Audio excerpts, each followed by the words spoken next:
Running saved my life. Now I know that there are some of you in this room tonight who have run distances far further than I. You have run races much harder than the ones that I have run, and I am humbled by your achievements. There are those of you who have run metaphorically distances and races in your own life that far exceed the challenges that I faced or the experiences that I've had, and I'm humbled by your achievements. It was the forward momentum of running that drew me out of a really dark time in my life. I was desperate for the secrets to living a happy life. Everything at that point in my life had collapsed. Up until that point, I would have said that I was well on my way to living that white picket fence life. The 2.5 kids, the cat, the dog, the good-looking husband, the great job, the lovely home on one of those tree-lined shady streets. Within a matter of 8 months, my life had taken a complete 180 turn. I was divorced, I was childless, I was single, and I was living in an apartment. It was not where I expected to be at that point in my life. To say that I was shattered is a complete understatement. And running is what provided me solace. Running provided me with a powerful perspective through which I could explore the mindset shifts that I needed to make in order to embrace, create, and live a happy life. With that realization, my perspective radically shifted.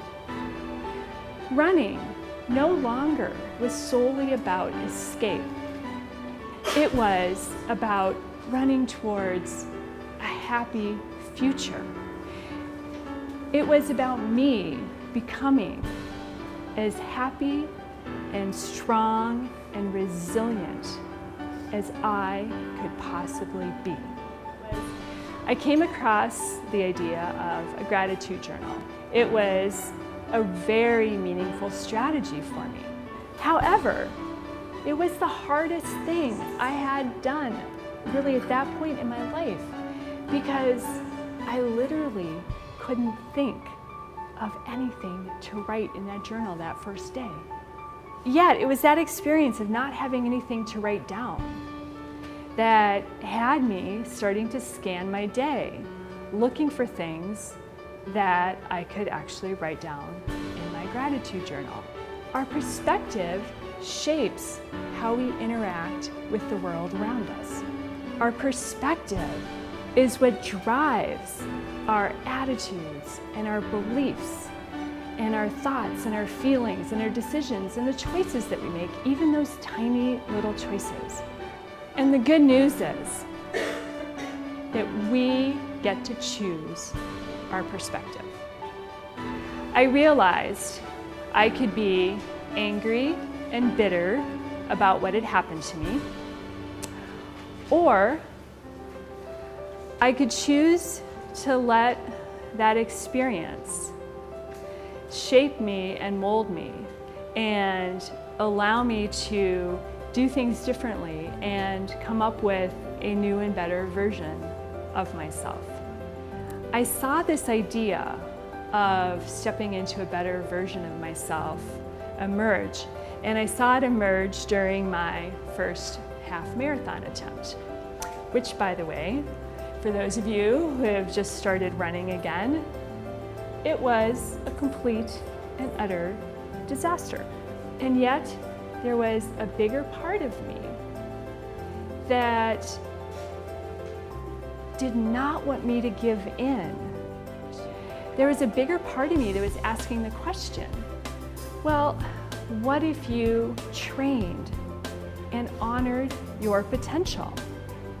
This run, I decided, was not going to be about failure. This run was, in fact, my baseline for future success. It's about having a plan and taking those small steps that allow you to execute on that plan. And that's what has us elevating our lives. How do we let the person that we want to become inspire us to make the choices that we need and want to make today that will take us down that path? It's those small steps that we do now that enable us to become the person that we want to be. Thank you so much.